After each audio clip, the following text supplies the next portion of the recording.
اب بخاری شریف کا ایک واقعہ توکل کے حوالے سے ایک خاتون کا جب میں آپ کی سماعتوں کے حوالے کروں گا تو میں پوری امید رکھتا ہوں کہ انشاءاللہ آپ کا ایمان بھی تازہ ہوگا اور اللہ سے انشاءاللہ رشتہ بھی مضبوط کرنے کی آپ کوشش کریں گے۔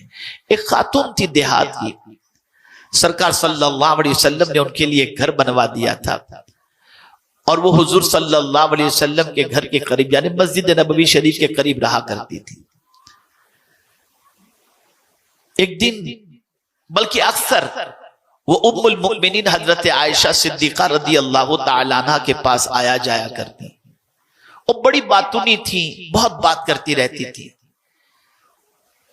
اور جب بھی آتی تو ایک جملہ ضرور کہتی، وہ ہار والا معاملہ بھی کتنا عجیب تھا نا، وہ ہار والا معاملہ بھی کتنا عجیب تھا نا، بار بار جب بھی آتی تو یہ جملہ کہا۔ تو ایک دن حضرت ام المؤمنین عائشہ صدیقہ رضی اللہ تعالیٰ عنہ نے فرمایا کہ یہ ہار والا معاملہ کیا ہے؟ تو جب بھی آتی ہے تو کہتی ہے وہ ہار والا معاملہ بھی بڑا عجیب تھا، کیا میں کیا بتاؤں، امی جان کیا بتاؤں آپ کو؟ پھر وہ کہنے لگی میں کنیز تھی اور ہوا یہ کہ جن کے یہاں میں کنیز کی حیثیت سے تھی ان کی بچی کو صاحب خانہ نے، گھر والوں نے ایک ایسا ہار عطا کیا تھا جو زر و جواہرات سے بھرا پڑا تھا۔ اچھا اس زمانے میں یعنی 18 کیرٹ گولڈ کے اندر ہیرے لگا دیے جاتے ہیں جیسے آج 22 کیرٹ کے اندر، 14 کیرٹ کے اندر، اس زمانے میں اس طریقے سے ہیرے نہیں لگاتے تھے بلکہ چمڑے ہوتے تھے، چمڑے کے اندر ہیرے لگائے جاتے تھے اور اس کا ہار بنا کر کے پہنا جاتا تھا۔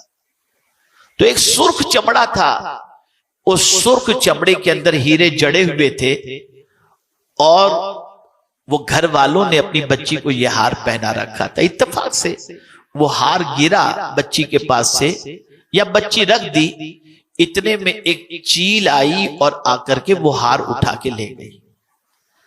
تھوڑی دیر کے بعد گھر والوں نے بچی سے کہا ہار کہاں ہے؟ تو بچی نے کہا مجھے نہیں معلوم۔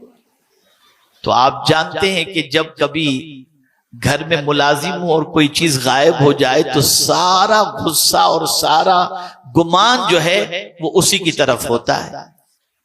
تو ایسے ہی ہوا، گھر والوں نے اس خاتون سے کہا کہ بتا ہار کہاں ہے؟ کہا میرے سامنے چیل لے کر کے اڑی، چیل لے کر چلی گئی۔ کہا تو جھوٹ بولتی۔ اتنا مارا کہ حدیث شریف کے اندر ہے کہ اس کی شرمگاہ تک کی تلاش بھی لی گئی کہ کہیں ہار تو وہاں نہیں چھپا کے رکھی۔ وہ اپنی بے گناہی پیش کرتی رہی کہ میں نے ہار نہیں لیا، چیل لے گئی، میں نے ہار نہیں لیا، چیل لے گئی، لیکن کوئی اس کی بات ماننے کو تیار نہیں۔ جب بہت اس کو مارا گیا اور برداشت نہیں ہوا تو پھر اس نے اپنا چہرہ آسمان کی طرف کیا اور آسمان کی طرف چہرہ کر کے کہتی ہے میرے مالک تو سب جانتا ہے، میں نے اپنا معاملہ تیرے حوالے کر دیا اور تیرا فرمان ہے جو تجھ پر بھروسہ کرے تو اس کے لیے کافی ہے۔ اب میرے کریم میں نے اپنا معاملہ تیرے سپرد کر دیا، میری بے گناہی کو تو ثابت کر دے۔ ابھی اس کے جملے مکمل نہیں ہوئے تھے کہ چیل وہ ہار لے کر اسی محفل میں آ کر کے پھینک کر کے چلی جاتی۔ آپ ذرا سوچو، زندگی میں اللہ عز و جل پر کامل بھروسہ کر کے دیکھو، وہ کبھی اس پر بھروسہ کرنے والے کے بھروسے کو ٹھیس نہیں پہنچاتا۔ ارے کبھی آپ نے دیکھا ایک چھوٹا سا پرندہ جس کا کوئی گھر نہیں ہوتا، وہ درخت کی ٹہنی پر، نہ رائٹ میں کوئی دیوار نہ لیفٹ میں کوئی دیوار، ایک پرندہ درخت کی ٹہنی پر بیٹھے بیٹھے سو جاتا ہے، اسے گرنے کا ڈر بھی نہیں ہوتا۔ اے پرندے تجھے ڈر نہیں لگتا؟ تو پرندہ جواب دے گا میں کیوں ڈروں، میرا پروردگار مجھے سہارا دینے والا موجود ہے۔ آپ ذرا سوچو، اللہ پر توکل کر کے دیکھو، اللہ پر بھروسہ کر کے دیکھو اور کامل یقین کر کے دیکھو، اچھی طرح سے مانگ کر کے دیکھو، وہ تمہاری مصیبتوں کو دور فرمائے گا، وہ تمہاری پریشانیوں کو دور فرمائے گا۔ اے خواتین اسلام، آج سب سے بڑا مسئلہ یہ ہے، جملہ یاد رکھیے گا، ہمیں سب پر بھروسہ ہے، رب پر بھروسہ نہیں۔ اور ضرورت یہ ہے کہ رب پر بھروسہ کرو، اس لیے کہ وہ اس پر بھروسہ کرنے والوں کے بھروسے کو ضائع نہیں فرماتا، ٹھیس نہیں پہنچاتا۔ میرے پیارے آقا صلی اللہ علیہ وسلم کے دیوانوں اور خواتین اسلام، تو آج میرا پیغام آپ سب کو یہ ہے کہ مصیبت اللہ کی طرف سے ہے، لیکن مصیبت جو آتی ہے اگر گناہ کی وجہ سے آتی ہے تو اللہ تعالیٰ بہت سارے گناہوں کو معاف فرما دیتا ہے، اور یہ چھوٹی سی مصیبتوں کے ذریعے کچھ گناہوں کا کفارہ اسے بنا دیتا ہے۔ اور کبھی مصیبت آتی ہے، اللہ اپنے قریب کرنے کے لیے کسی کو مصیبت میں گرفتار کر دیتا ہے۔ مصیبتیں آتی ہیں، بندہ اللہ کی بندگی میں لگ جاتا ہے، مصیبتیں آتی ہیں بندہ تلاوت میں لگ جاتا ہے، مصیبتیں آتی ہیں بندہ تہجد گزار بن جاتا ہے، مصیبتیں آتی ہیں اللہ کو پکارنے والا بن جاتا ہے، مصیبتیں آتی ہیں اللہ کے رسول پر درود پڑھنے والا بن جاتا ہے۔ تو کبھی مصیبتیں اس لیے آتی ہیں کہ جو بندہ خدا سے دور ہو گیا تھا، خدا اس کو اپنے سے قریب کرنا چاہتا ہے۔ اللہ اکبر۔ اسی لیے کسی کہنے والے نے کیا خوب کہا، اور اسے آپ ذہن میں رکھیں، بڑی پیاری بات ہے سمجھنے کے لائق۔ اللہ اکبر۔ روزانہ صبح کو دولت اور بیماری دونوں کے درمیان گفتگو ہوتی ہے۔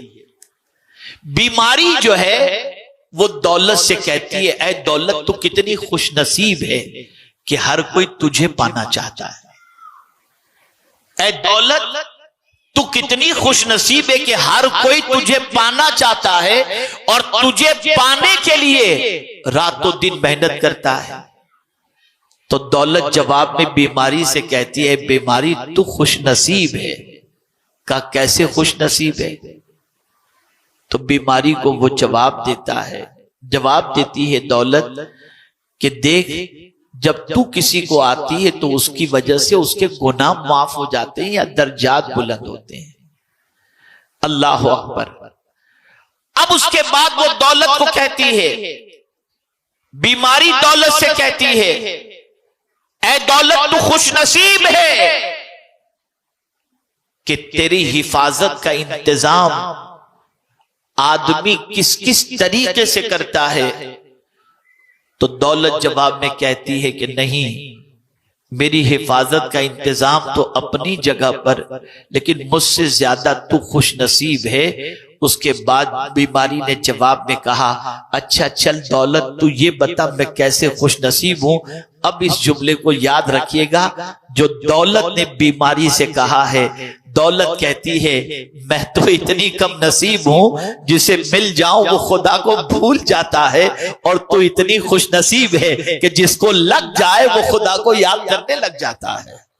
آپ اندازہ لگائیں، جو مصیبت ہے وہی مصیبت ہمیں خدا سے قریب کر رہی ہے۔ تو اے رسول اعظم صلی اللہ علیہ وسلم سے محبت کرنے والیوں اور آقا کریم صلی اللہ علیہ وسلم کی محبت کا دم بھرنے والیوں، مصیبت پر گھبراؤ نہیں۔ وہ لوگ جو مصیبتوں کی دوری کے لیے غلط راستے کو اختیار کرتے ہیں، وہ اپنی دنیا بھی برباد کرتے ہیں اور مزید مصیبتوں کو دعوت دیتے ہیں۔ جو لوگ مصیبتوں میں خدا کو یاد کرنے لگ جائیں، مصطفیٰ جان رحمت صلی اللہ علیہ وسلم کو یاد کرنے لگ جائیں، اللہ عز و جل ان کی مصیبتوں کو بھی دور فرما دیتا ہے اور دونوں جہاں کی نعمتوں سے مالا مال بھی فرما دیا کرتا ہے۔ مصیبت کی وادیوں سے کون نہیں گزرا؟ پورا قرآن بھرا پڑا ہے انبیاء کرام کی مصیبتوں کا۔ صحابہ کی زندگی دیکھیں، صحابیات کی زندگی دیکھیں تو آپ محسوس کریں گے کہ سب مصیبتوں کی وادیوں سے گزرے، لیکن انہوں نے مصیبتوں سے نپٹنے کا طریقہ بتایا، اور وہ طریقہ یہ ہے کہ تم اللہ عز و جل کی طرف رجوع کرو، اس پر کامل بھروسہ کرو، اس پر یقین کامل رکھو، وہ تمہاری مصیبتوں کو دور فرما دے گا۔ جو پروردگار شکم مادر میں پلنے والے بچے کو روزی دیتا ہے، جو پروردگار جل جلالہ شکم مادر سے نکلنے والے بچے کو اپنی قدرت سے پالتا ہوا نظر آتا ہے، وہی پروردگار جل جلالہ مصیبتوں کے موقع پر مصیبتوں کو دور کرنے کی قوت اور قدرت دونوں چیزیں رکھتا ہے۔ اسی لیے اس نے فرمایا امن یجیب المضطر اذا دعا ویکشف السوء، کون ہے جو بے قرار کی فریاد سنتا ہے اور مصیبتوں کو دور کرتا ہے؟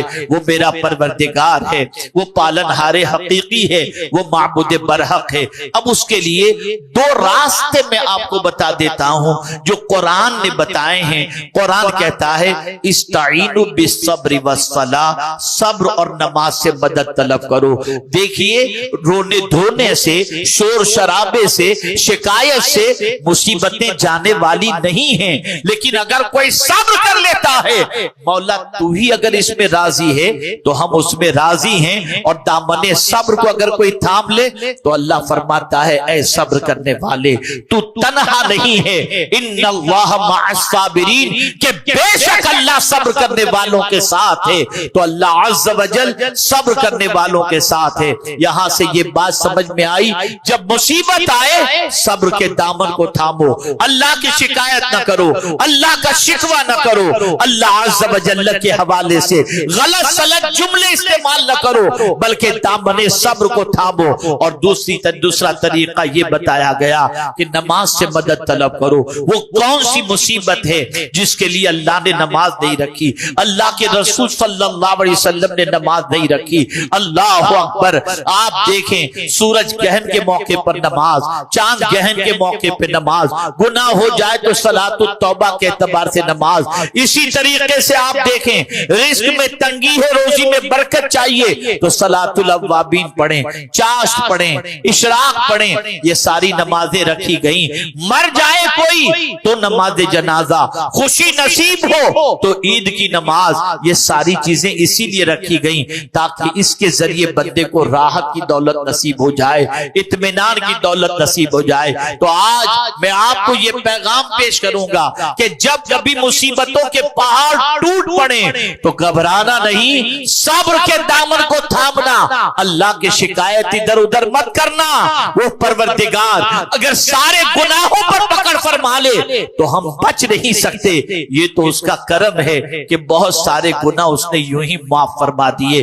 میرے پیارے آقا صلی اللہ علیہ وسلم کے پیارے دیوانوں اور خواتین اسلام، صبر کا دامن تھامو، نماز پڑھو۔